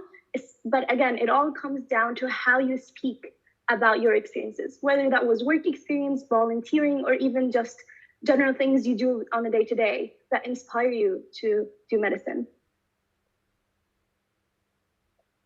Okay, thank you, Aya. So I've been looking at the questions, and I think a lot of them are about work experience, and they're starting to merge over onto the personal statement, which is very understandable, because that's where you're going to put all your work experience in. So I thought I'd take over at this moment. But I just want to say thank you, both of you. And I think the key thing that I'd like you to take point in their presentations is the host of options that are available for virtual work experience and virtual volunteering. Of course, universities do understand the situation that's going on in the world right now, and they're not going to expect you to have gone into hospitals and everything. Even medical students at universities weren't able to go and had to take 6 months off from uni and make it up after. So they definitely do understand. But on the other hand, if you do manage to do it virtually, that shows your initiative. And despite the adversity, you're trying to prove to them why you are suitable candidates for medicine. I think that's going to really help you stand out. So what we're now going to do is do a focus session on the personal statement. A lot of people think that the personal statement is just an essay, and it's actually much more than that. Not only is it the first thing that they're going to read about you, it's also going to form the basis of your admissions interview. And every other part of your application is all about numbers. Your BMAT is numbers, UCAT, the grades, your predicted grades, that's numbers and quantitative data. This is the only part which shows your personality, because it's important to remember as a doctor, you have that scientific aspect, but you also have that empathetic and that personalized aspect that makes the career so specialized. So the personal statement is actually really important. And given the past couple of years where you haven't actually had sat your GCSEs, they've been predicted by your teachers, and the same with AS levels. There's a lot more emphasis now on the personal statement to prove how you've gone above and beyond, because they can't exactly use those the grades in the same way that they used to. So according to the UCAS website, a personal statement is your opportunity to sell yourself to your prospective school. It's 4,000 characters. That means letters and spaces, punctuation marks, and that equates to just over about 500 words. And the key thing you need to understand is that you really need to sell yourself to the medical schools, and it will form the basis. And the reason the personal statement is so hard is because you have to show this whole spectrum of qualities. On one hand, you have to show your academic and your work experience. But on the other hand, you have to show personal qualities like extracurricular activities, motivation. And then in the middle of all of that, because a lot of people are going to have that, you have to find something that makes you unique. And trying to do this in 4,000 characters, which doesn't sound like a list, is actually very difficult. But in order to do that, the reason I wanted to do this session is that, fair enough, I can say, make yourself unique, tick off some work experience, write your personal statement. The only way you can do this is by understanding what the admissions tutors are looking for in the first place. For example, when you revise for an exam, you know the syllabus. So if you know what's coming up, you know what to revise. But for some reason, when students start writing their personal statement, they don't do that first step into thinking, what does the admissions tutor actually want to see from me? They just start writing everything that they've done, and it might not even be relevant. So in this, I really want to have a look and try and find what the qualities that the universities are actually looking to see. So what I'm going to do is I'm going to go back to this Slido, and I want you to start posting on the qualities that the 3 most important qualities that you think the admissions tutors are looking to see in you, the 3 most important qualities as a doctor. So I'm going to let them start filtering in. I know we've got a lot of old questions as well. I'll give you one, for example. For me, I think empathy is really important. It's the first one up as well. So empathy is really important. But if you could start posting in your top 3, and I'm just going to give it a few, like 30 seconds for them to start filtering through, because this is really important. This shows the type of person that you are trying to become, the type of doctor and the person you're trying to represent yourself as in your personal statement. Okay, so I see that communication, teamwork, and leadership. That's great. Problem solving, again, really important. And as these come in, I want you to see if you can start picking up a pattern. Empathy is another really important one. And let's see if some more come in. Dealing with pressure, again, ability to handle stress. Okay, these are all really important. Decisiveness, okay, that's really important as a doctor, as when you get more senior in particular, you're going to have to start making decisions. Okay, so they're all now filtering in as well. And if they start liking these, they'll start moving up. But motivated, compassionate, understanding, communication. Okay, so skilled. So at the moment, the type of person that you are describing is an empathetic one who is working hard, who is listening, has got great communication skills, works well as a team, I've seen, respectful, compassionate, has got dedication, and is able to deal with the pressure. So those are all really important qualities. But every time we've done this session, and it's the same today, there is a fundamental quality which is missing in all the answers. And if you don't address this quality, then it's going to really impact your personal statement. It's a fundamental part of medicine that most students overlook. So knowledge came out. I don't really know what that knowledge about what. So I want you to have a go now, just posting one quality that you think that we've missed so far, that is the most important quality that most students will miss out. So I'll give you another few seconds for that. Okay, so staying calm, I think that is important, but I don't think it's the most important one compared to empathy, teamwork, communication skills. There is one other that no one has said so far that is really important. Self-belief, I mean, self-belief is important, but I'm going to stick that with motivated and dedication. So it's not that one. I'll give you guys like 3 more chances.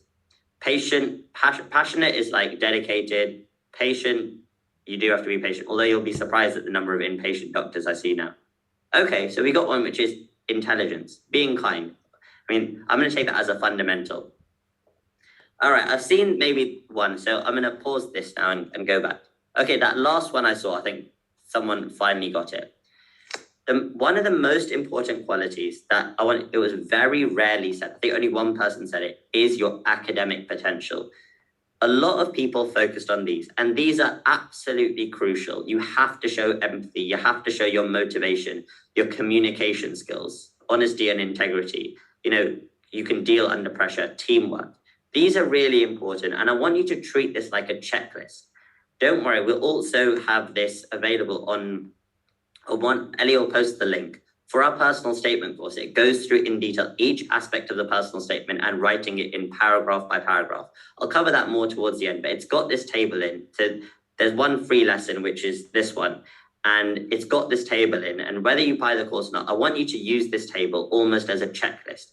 When going through your personal statement, you need to demonstrate each of these qualities, but that's the personal side. So apart from that, the thing that most people forget is the academic potential. There is a reason why not everyone can study medicine. There is a reason why the grades for medicine for certain medical schools are like 2 A stars and an A. You have to sit a UCAT, you have to sit a BMAT. A lot of time the interview will be very academic. You have to understand that not everyone has the academic potential to study medicine. And so that is the clear differentiating factor. There are a lot of people in this world who are going to be empathetic, have very good communication skills, and just be really nice people. But the reality is they might just not have the capacity or the intellectual capability, let's say, to study medicine. So wherever you're applying to medicine, and it's not just for Oxford and Cambridge, because that's sometimes a myth that it's only for those 2 medical schools that you have to show science and academic potential. For any medical school, you have to demonstrate that intellectual curiosity, the problem solving and communication skills. Because ultimately, when you study medicine for 3 years, you're going to be learning all about biology, anatomy. It's a very hard course. When your friends are going out, you're going to be start learning all the bones in the body, all the muscles and their attachments. You have to learn all the drugs, all their interactions, all their side effects, and very few people can do that. So medical schools, they want nice people, but they want people who will be able to do that and not have to drop out. So that's a key thing to address in your personal statement, both sides. So now that you have, I hope now that you understand the type of person that the admissions tutor is looking to see. It is both personal characteristics, but more important than that, it is someone who has academic potential. And if you treat this like a checklist, you'll have a very balanced personal statement, which demonstrates a rounded character. So the question I have now is, you need to demonstrate these different qualities, but how do you actually demonstrate that? For example, it's not just good enough to say that you do have a lot of intellectual curiosity. You can't just say you're a very empathetic person, because the reality is that no one will believe you. You have to demonstrate it with evidence. So again, I'm going to go back to the Slido, and I want you to think about various ways that you can demonstrate these qualities rather than just stating that you are very patient or have team working skills. I'll give you the first one because it's the most obvious: work experience. The reason you do work experience is to demonstrate those qualities. For example, if I worked in a hospital or I worked in, let's say, a GP surgery and spoke to patients, that would develop my communication skills. So I hope you can see how I've used a piece of evidence to directly show a quality. So now if you can have some more goes, if you type in what other pieces of evidence are there that you can use to demonstrate qualities that makes you suitable to study medicine. And if you think about your personal statement like this, evidence to demonstrate qualities, that'll get you in a really good way. So online courses, yeah, so I guess that could be another one for work experience. Duke of Edinburgh. So Duke of Edinburgh is great. I'm going to bunch that into extracurricular activities. Extracurricular activities are a great way of demonstrating qualities. And it doesn't matter what the activity is. As long as you can relate it to one of those qualities recommended for Suitable for a doctor, then that's great. Again, volunteering at care homes, that's great. That is the perfect way to demonstrate your empathy. But more than that, it's your organizational skills. As it shows, you can balance extra activities like regular volunteering with actually, your academic studies. So you can see how one evidence can maybe display multiple qualities. We've also got open courses. I'm not 100% sure what you mean by this. Language learning. Okay, I quite like language learning because it makes something different. And that's something that I used at AS level. I actually did Spanish. And that might show ability to go out of your comfort zone, which is very important. First aid courses, definitely. That shows ability to work under pressure. And it's also related. Is it bad if you don't do Duke of Edinburgh? No, it's not bad at all. I didn't do Duke of Edinburgh. You didn't have to at my school. Instead, I did some community service. As long as you do something that relates to medicine. Tutoring children, another great thing, again, shows dedication. If you do it regularly, shows organization. Sports shows teamwork if it's a team sport. Alternatively, if you're a captain, it means that you can act as a leader. So these are really good. I'm going to go back to the slide now. Thanks for posting in the chat. The way to show your qualities is by evidence. And for example, these are work experience, as we've explained. Again, your reason to study medicine could show qualities. If your reason to study medicine was at a particular work experience, or if it was a family event that occurred, but that demonstrated some qualities as a doctor, then that is another great piece of evidence. Volunteering, you guys mentioned. Reading. I don't think anyone actually mentioned reading books. When you get to medical school, you're going to have textbooks and all of that. Reading is really important. Whether you like reading or not, they want to see at least one, but preferably 2 books in your personal statement. And it's a really good way for if you did work experience in a certain aspect of medicine and then you read a book about it, that is so strong because you're then treating your personal statement like a journey and how one experience leads to the next. And reading is one of the best ways to show that intellectual curiosity. You do want to come across as a little bit of a geek, not too much, but you do because medicine is very scientific. And so that's a great way. Academic interest. By this, I mean attending lectures, going to conferences. A lot of conferences and lectures are now online, so they're so easy to get to, and they're also free. So if you are interested in some academic leader or a lecturer, go and see his talk. Just imagine how powerful it would be if you did work experience for, let's say, you're interested in psychiatry. You did work experience shadowing a psychiatrist. Then you read a book about mental illness, and then you went and saw someone's lecture on a certain mental illness. Can you see how you've got 3 experiences, how are really linked? It's showing that journey, showing the intellectual curiosity, and you're going to come across as a really motivated student. And then extracurricular activities. You mentioned a lot of these. And as long as it demonstrates qualities for medicine, you'll be fine. So up till now, what I hope you've understood is that the reason you do your personal statement is to sell yourself to the medical school. In order to sell yourself to the medical school, you have to know what they're looking for and what they basically want to buy. And we've given you that checklist that is the type of person that they're looking for. You then know that you can't just state that you're empathetic and caring or have academic skills. You have to demonstrate all of this by doing various pieces of evidence. And the way you do that is work experience, reading, extracurricular activities. And because then everything in your personal statement is well supported. But you might have the question now is that a lot of people do that. So how can you take your personal statement to the next level? So I'm going to cover 4 ways now of taking your personal statement to the next level. Okay, the first is research.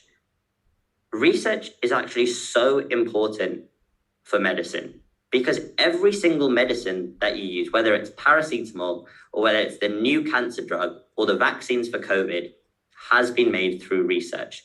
Nothing what we do today, whether it's the scanning, this operation, would be possible if no one had done any research. It's a fundamental part of medicine, and it's one that no one does or includes in their personal statement. And I think the reason is because a lot of students don't actually know what qualifies as research. I'm not asking you to go and find the next vaccine for COVID. Research at your level just means taking information from various sources, putting it together and coming up with your own conclusions. A great way to do that is the EPQ, but if your school doesn't offer that, it doesn't matter. So I did mine, as I said earlier, in chess ability and intelligence. I wanted to see if there was a link. And so I called a few friends around, 8 friends, a very small sample size, made them do a chess tournament, and then to rank them, and then I gave them an IQ test, and again ranked them. And I just drew a correlation. I did some research about the theories that are out there and drew my conclusion. Was my conclusion correct? Of course not. My sample size was 8, and there were so many faults in my study. But it showed I just had a go at putting in information and coming to my own conclusion, and they really loved that. If you are doing an EPQ, the only thing I'd say is please don't do it about antibiotic resistance. Everyone seems to do it. And I think the admissions tutors are tired of hearing the same thing. But even if you want to just research different hand washing techniques and present a poster to your class about what you think the best one is and how they can improve theirs, that's great because you've done it in your own time and you're offering something new. So I hope you can see, if you can integrate any part of research, that will look great. The next is travel.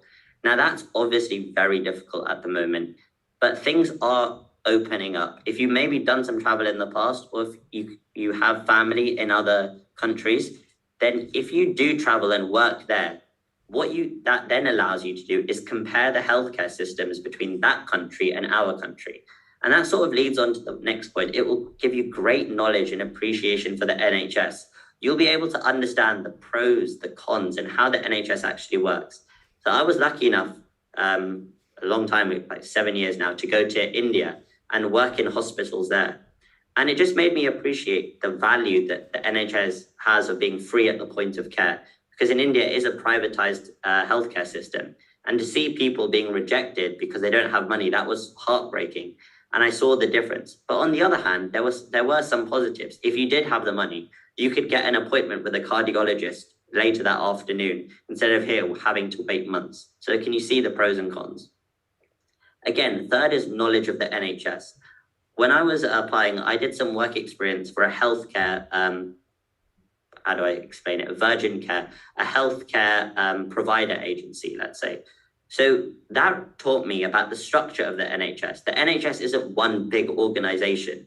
The money filters down and then they give money to various providers to provide the healthcare contracts like equipment or doctors. And I was part of that team writing an application for one. And that showed me great knowledge about the structure.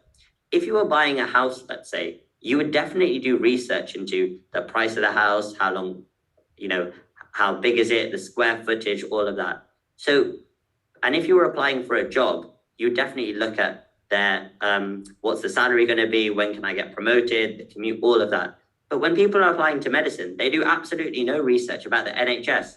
Remember, this is your future employer, so it's good to have an idea of it. If you can demonstrate this in your personal statement, it will show that you're not applying for the wrong reasons and you have a good idea of what you're getting into.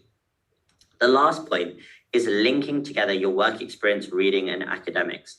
I've said you need to demonstrate qualities through evidence. But if you just do a shotgun approach, I did this for this, this for this, this for this, then that makes it sound a lot like a list. Whereas if you start to read it, then your personal statement becomes a bit like a journey. People have asked how to structure your personal statement. And that is, how to structure is a lesson that I focus on in our course that Ellie and I have written, which Ellie will post the URL on, and you can use the discount codes. But if you start by having an interest in medicine, which is your reason to do medicine, and then backing it up with the evidence, which are linked, it makes it seem like a journey. So then in the conclusion, you can definitively say medicine is the career choice for me. So I hope you have found this webinar really useful. We've had talks from Graham, from Ellie about the UCAT, me giving you an insight into the career, and the 2 first years who showed you how you can find work experience despite it being a COVID year. If you have found our webinar useful and you like our teaching style, we really try and go into as much detail as possible. I've been to a lot of these things where it's very generic advice. And that's why in the courses that we've designed, it's like 10 lessons with videos and booklets summarizing everything. It's got my personal statement, Ellie's, and a lot of others with detailed feedback and advice about every single paragraph. So our personal statement course is available on our website, and using Saturday School's discount code, you can get 10% off. And we're actually doing a special offer before October 15th when our MMI course gets released. if you pre-order the MMI course, which is usually for £75, you can use the discount, but you'll also get the personal statement course thrown in for free. So we think you can get access to both courses for £67.50, which we hope you think is a very good deal. Regardless of whether you choose to get these or not, both of them have free lessons. So you can have a look at the personal statement course free lesson, which shows you the style and it's what we covered today. And you can print off the booklet and it'll cover, the checklist about your suit, the characteristics for medicine, how to take your personal statement to the next level, and also on the MMI course. So I hope you do take use of that. And if you have any questions at all, please just get in touch via email and I'm sure we'll work something out. But I just want to say a big thank you. The key points to take away from today are medicine is a great career, but it is difficult. But you should definitely not be afraid of the application process. There's about 40,000 people studying medicine in the UK. Every one of them has been through the same process. That's the way, for an exam, I always manage to calm myself down, is that knowing that everyone is in the same boat. No matter how hard it is, everyone's going to find it hard. The earlier you start your preparation, the easier you will find it. But even now, at the start of September, it isn't too late. Provided you're dedicated and really have a good work ethic, you can do it. And when you're applying, try to think like an admissions tutor would. Know what they're looking to see, and then basically become that person. And just best of luck. So I'm opening it up to questions again. We'll have about 10-15 minutes for any questions. But if you do have any questions about that or the courses, or want to speak to Ellie, then please come back. And I'll invite the other speakers back on to turn their cameras. If the question relates to them, they can take over. So do you have any final questions? Should I talk about COVID in my personal statement? What I would say is for COVID is only if you have a reason to talk about COVID. Everyone knows that COVID exists. But if you're just talking very negatively about COVID, saying because of COVID, I couldn't do this, I couldn't do this, I couldn't do this, I think that's going to look quite poor. If maybe you've had an adversity of COVID, but you've overcome it, or the experience of watching COVID on TV or through a family member has made you want to do medicine, then I think it's fair to talk about it. I think what are the key points of why medicine that's worth mentioning in your personal statement? So this is actually a point that we do cover in lesson 6 of our course. But this one, I really can't answer because everyone's reason to study medicine is personal and unique to them. I think the reason, but as long as you explain it clearly and show why it sparked that interest, it's fine. For me, the reason I wanted to study is because I like variety, and seeing that variety of combining the academic side and the human side is something that I couldn't find anywhere else. Can you include things you've done a few years ago? Of course you can.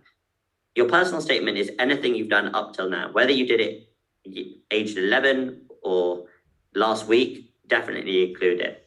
Is it too late to start wider reading? No, definitely not. I mean, depending on how fast you read, some people can read a book in a day, and that will count.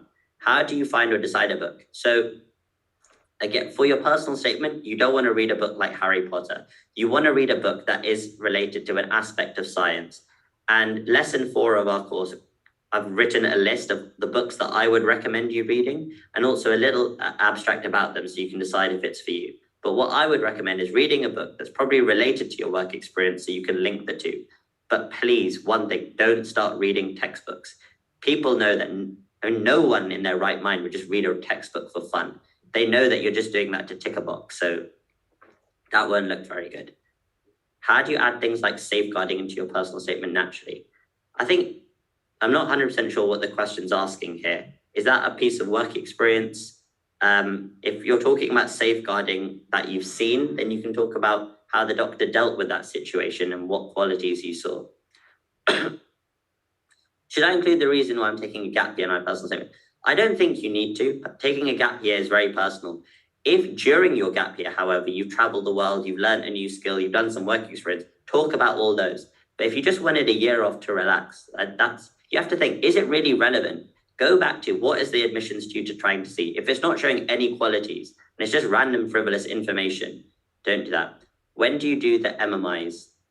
So that's an interview question, and you'll be invited to interview. It's for Cambridge and Oxford in December, but the other ones start in about January to March. And so that's why our course will come out in October. I'm going to take a few more questions now and then pass over to Ellie. Can you use a quote, recommendation, endorsement from a medical staff members? I think this is a difficult question. If the medical staff member is the head of the GMC, then I think you can. But with anyone else, I think it's quite difficult, because if they don't know who that person is, then it's just wasting space. And also, I don't think there's any way to really back it up. And if it happens that they then go and ask that person, and that person says no, or they don't remember you, that's going to look really bad. And, I think you have to be very careful with this. And I think the reason that they might recommend you is because you've done something great. So we talk about the achievement rather than their recommendation.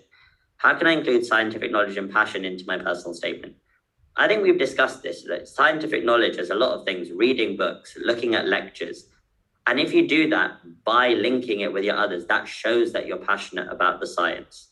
Okay, the last one I'll do is maths actually important to take at A level? I think here you really have to go onto the websites, see what the entry requirements are. From my experience, they did some universities do 3 sciences or maths and 2.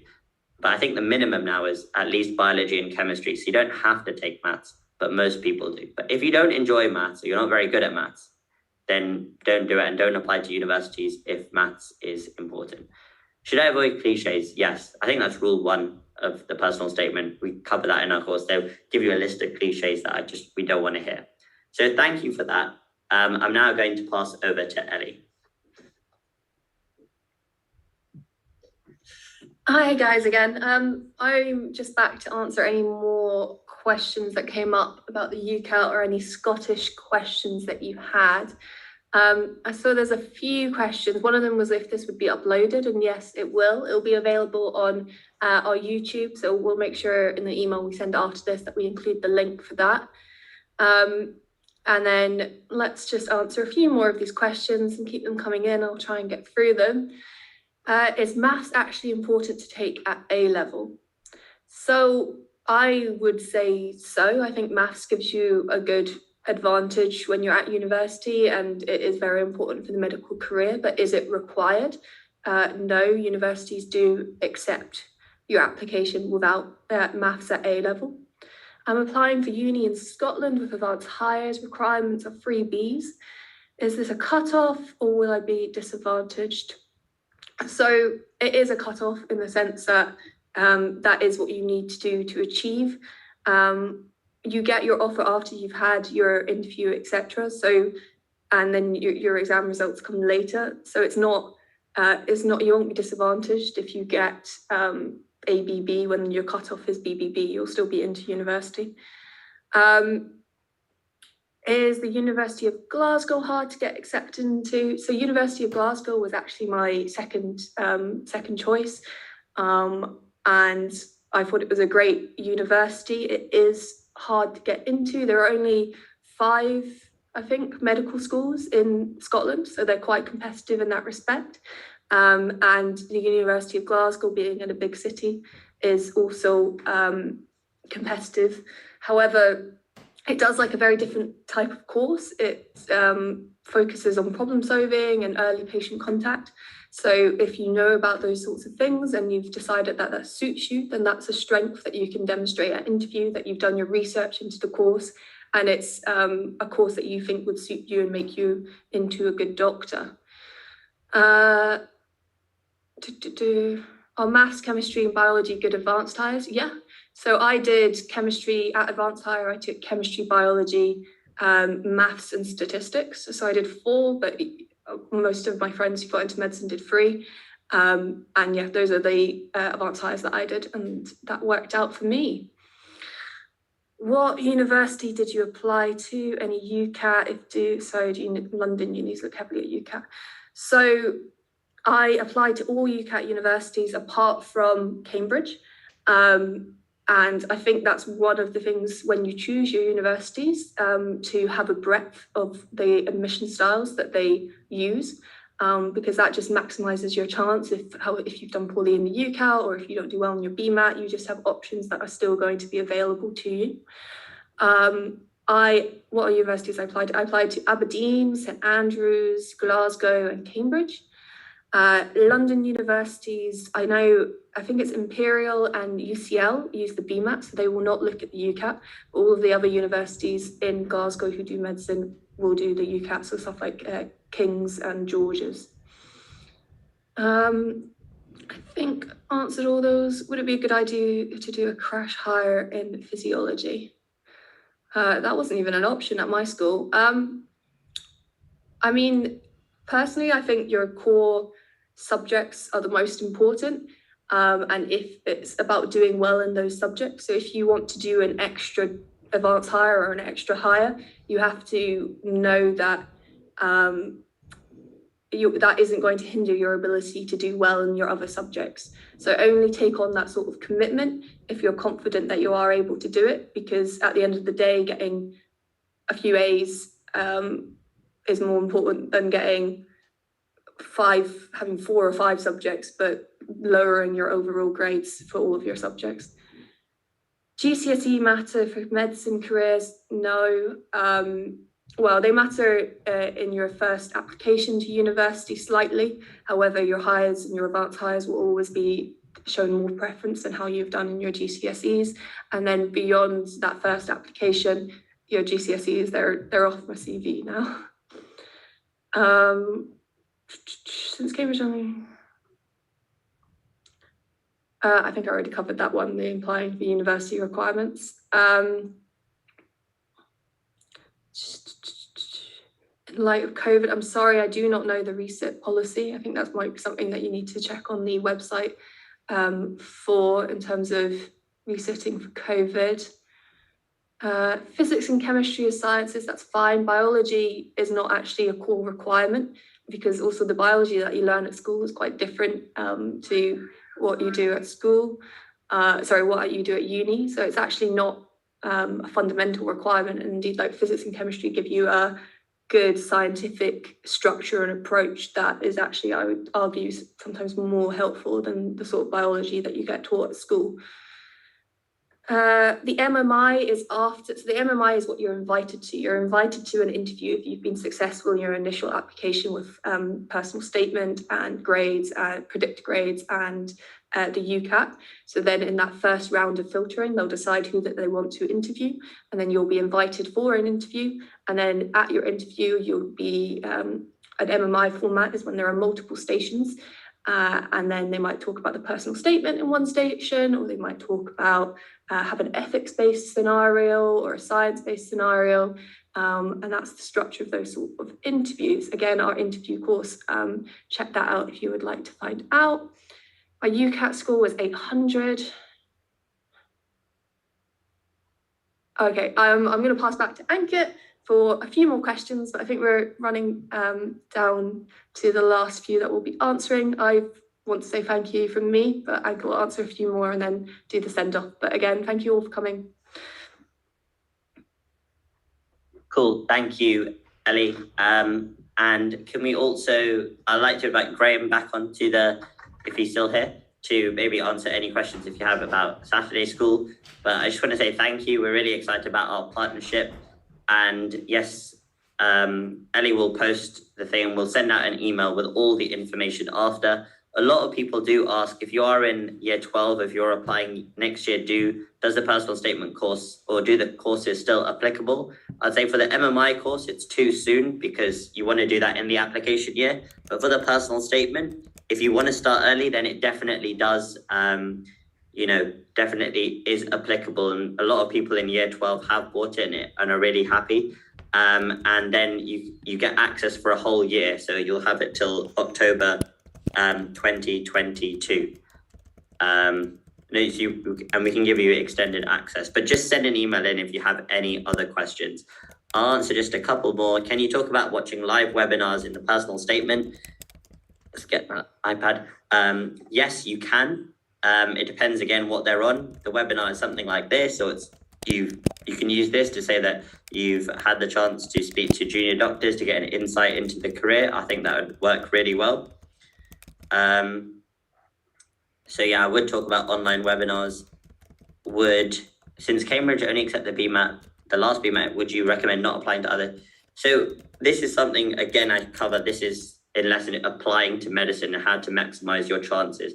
I've also written a blog about this. It's a free blog on the Intermed website, which is my algorithm for picking medical schools. And personally, I would not apply to more than 2 BMAT universities.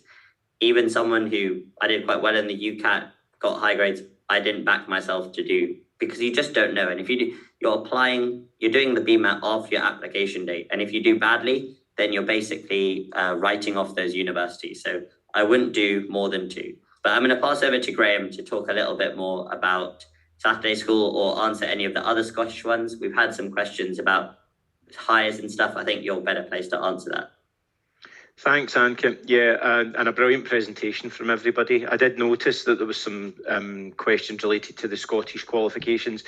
Ellie has answered most of those, but typically, I'm not going to say that it's mandatory, but typically in Scotland, if you want to apply for medicine, most, if not all, will have sat 5 hires in S5, and that would be maths, English, and the 3 sciences.